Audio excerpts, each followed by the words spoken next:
बस एक जहान के एक छोटा सा सियारा, एक ज़मीन है जिस पे हम लोग रहते हैं। तो इतनी कहकशाएँ हैं, उसके ऊपर जाके आसमान आते हैं, फिर उसके ऊपर पहला, फिर उसके कितने 100 साल के फासले पे दूसरा आसमान, फिर कितने 100 साल के फासले पे तीसरा आसमान, चौथा आसमान, पांचवा।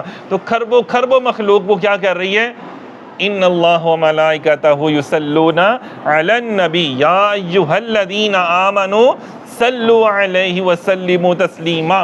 कि आज जो लोग कहते हैं ना, और नहीं थी, नहीं मिलाद की ये तारीखें नहीं है, फलानी तारीख थी तो ये नहीं, हम कहते हैं हम तो भाई पूरा साल मिलाद मनाते हैं, जाओ जो करना कर दो। हम पूरा साल मिलाते हैं और पूरी कायनात की हर मखलूक, खरबों खरबों मखलूक़ात जो हैं वो मेरे आका पर हर लम्हा दरूद पढ़ रही है, हर लम्हा दरूद पढ़ रही हैं। और हम बड़े चौड़े हो जाते हैं, जी हमने रबीउल अव्वल में एक दफ़ा साल में महफिल कराई। क्या बात है भाई, करम आपको हर वक्त चाहिए, रहमत आपको हर वक्त चाहिए, अल्लाह का फजल आपको हर वक्त चाहिए, लेकिन हुजूर का जिक्र आपको सिर्फ रबीउल अव्वल में चाहिए या सिर्फ एक दिन चाहिए। ऐसा तो नहीं होना चाहिए ना। अपने बच्चों को भी हम बच्चों को स्कूल, कॉलेज और यूनिवर्सिटी से तालीम तो दे देते हैं, लेकिन काश कि हम उनको सरकार की मोहब्बत भी सिखा सकें। इनके भी तो वालिदैन ने, आला हज़रत के वालिदैन ने भी तो उनको सिखाया ना, ऐसा सिखाया कि वो बच्चा अंदाज़ा करे 13 साल की उम्र में आपने फतवा भी देना शुरू कर दिया। 13 साल की उम्र में जब माँ और बाप ऐसे आलिम होंगे, जब उनकी तकवे का ये आलम होगा, तो आगे बच्चे को भी मामला जो है वो अता तो होंगे ना फिर ऐसे। और फिर देखेंगे लोग उनको हाफिज़ साहब भी कहा करते थे, फरमाएंगे मैं हाफिज़ कुरान तो नहीं हूँ, आलिम दीन तो बन के हिफ्ज़ नहीं किया। अब लोग पहले हाफिज़ बनते हैं फिर आलिम बनते हैं, तो वो तो पहले आलिम बन गए तो हिफ्ज़ नहीं किया था, लेकिन लोग आपको हाफिज़ ही कहते थे। फरमाया कि लोग मुझसे अच्छा गुमान करते हैं, तो मैं चाहता हूँ मैं हिफ्ज़ कुरान भी कर लूँ। तो क्या करते थे, डेली सुबह एक पारा याद करते थे, ज़ुबानी रात को तरावियों में सुनाता था। डेली याद करना, सुबह और रात को तरावियों में सुनाना। अच्छा, ये हाफजा कैसे अल्लाह ने उनको अता फरमा दिया। अब बड़े बड़े उलमा उनसे पूछने के लिए आते थे। कितनी किताबें उन्होंने लिख दी, 30 जिल्दों पर फतावा रिज़विया उन्होंने लिखा। 30 जिल्दें हमारे पास आस्ताने में आपने देखा पड़ी हुई हैं, माशाल्लाह 30 जिल्दें पड़ी हैं, जिसमें 22,000 सफ़े हैं, जिसके ऊपर आपने लिखे हो, जिसमें 6,800 सवालात का आपने जवाब दिए हुए हैं। 6,800 सवालात के जवाब। अच्छा देखिए, हम सब दावा करते हैं हम सरकार से मोहब्बत करते हैं। अगर हम किसी से पूछ लें, अच्छा ये बताओ ज़रा सोने के मुतालिक हुजूर की हदीस क्या है, खाना खाने के मुतालिक हुजूर की हदीस पाक क्या है, में से कितनों को एक आती होगी, 2 आती होंगी। मतलब हम दावा करते हैं, हम जिससे मोहब्बत करते हैं हमें उनके बारे में सब कुछ पता होता है ना। आम दुनियावी तौर पे माँ बाप अपनी औलाद को सबसे बेहतर जानते हैं और कोई नहीं जानता, हर चीज़ पता होती है। लेकिन कैसी बात है, हम हुजूर से मोहब्बत के दावे, लेकिन हुआ क्या कि हमें ये नहीं पता कि मेरे आका के चलने का अंदाज़ क्या है, मेरे आका के बात करने का अंदाज़ क्या है, मेरे आका की हुजूर कुरान की तिलावत का अंदाज़ क्या है, मेरे आका अगर जब अपने घर में अपनी अज़वाज मुतहरात उनके साथ हो रहे हैं तब क्या अंदाज़ है। अच्छा बन देखिए, अज़वाज का लफ्ज़ भी इस्तेमाल किया गया यहाँ पे, ज़ौजा, अज़वाजुहुम उम्महातुहुम, बड़ी प्यारी बात है, तरबियत की बात है ना।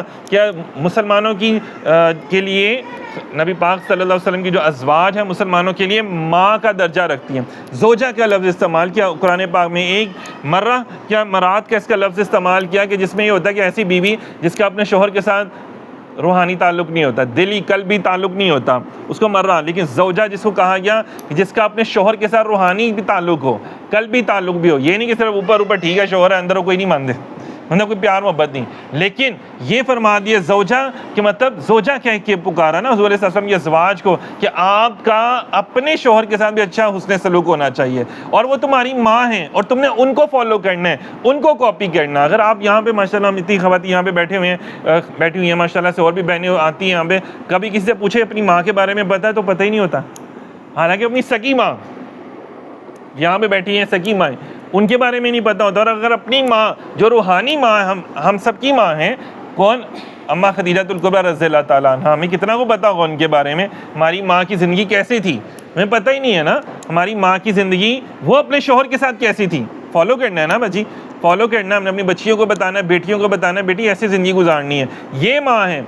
अब अंदाज़ा करें, फतावा रिज़विया में मैं पढ़ा था, बल्कि यहाँ पे भी किताब भी पढ़ी हुई है कि आला हज़रत ने बाकायदा बताया कि कैसे अम्मा आयशा सिद्दीक़ा रज़ियल्लाहु ताला फरमा रही हैं, हुक्म फरमा रही हैं कि भाई औरत को 7 जगहों के अलावा कहीं नहीं जाना चाहिए, औरत को 7 जगहों के अलावा कहीं नहीं जाना चाहिए। आला हज़रत जो है अपनी किताब में फतावा रिज़विया में ये बयान फरमा रहे हैं कि 7 जगहें कौन सी हैं।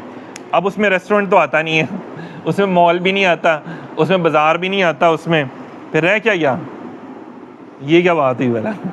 ना उसमें बाज़ार आता है, ना उसमें मॉल आता है, ना उसमें बुटीक आती है, ना उसमें। आला हज़रत कह रहे हैं कि अम्मा आयशा मेरी और आपकी माँ ये कह रही हैं। कौन है अम्मा? नाम ही ले लें भाजी, माँ का नाम तो लेना चाहिए ना। ये बात तो गलत है, वफ़ादार माँ का तो होना चाहिए ना, कि नहीं होना चाहिए भाजी? माँ दे हो वफ़ादार तुसी? केड़ी माँ ताड़ी भाजी? ताड़ी माँ की अम्मा? माँ नहीं, माँ का नाम तो बंदा फ़ख्र से लेना चाहिए। है क्यों है भला? चुपके चुपके नाम नहीं लेना, नहीं मतलब बोलना ही नहीं, पता नहीं मामा का नाम नहीं लेना है खेड़ी। मतलब इतनी क्या भला हुआ कि मोहब्बत होनी चाहिए ना, खुल के बताना चाहिए भाई मेरी माँ है आयशा सिद्दीक़ा रज़ियल्लाहु ताला अन्हा। अम्मा खदीजतुल कुबरा रज़ियल्लाहु, सैयदा पाक बीबी फ़ातिमा ज़हरा सलामुल्लाह अलैहा वो हस्तियाँ हैं जिनको हमने फॉलो करना। फरमाया नबी की जो बीबियाँ हैं, अज़वाज हैं और उनकी जो बेटियाँ हैं उनको हमने फॉलो करना। अच्छा, क्या उनके ऊपर आज़माइशें नहीं आई? क्या उनको मुश्किलात नहीं आई? अम्मा सईदा कायनात फरमाती हैं कि मेरे ऊपर इतनी मुश्किलात आई, अगर वो दिन पर आते दिन हमारे गम के रात बन जाते। आज हम कहते हैं हम इतनी इबादत करते हैं, हमारी फिर मुश्किलात ख़त्म नहीं होती, हमारी मुश्किलें ख़त्म नहीं होती हैं। और सैयदा पाक की इतनी मुश्किलात सब कुछ हैं, उसके बावजूद भी लेकिन सारी रात इबादत भी है। मौला तूने रात इतनी छोटी सी बना दी, एक सजदा करूँ रात ख़त्म हो जाती है। अंदाज़ा करें, एक मरतबा क्या हुआ कि नबी पाक सल्लल्लाहु अलैहि वसल्लम रो रहे हैं, बहुत ज़्यादा रो रहे हैं हुजरा मुबारक में। अब हुजरे से मस्जिद एक दीवार का ही फासला था, तो अंदर भी आवाज़ें आ रही हैं, मस्जिद के अंदर आवाज़ें आ रही हैं, बहुत ज़्यादा रो रहे हैं। क्या हुआ? किसी की जुर्रत नहीं हो रही है कि वो जाके नबी पाक सल्लल्लाहु अलैहि वसल्लम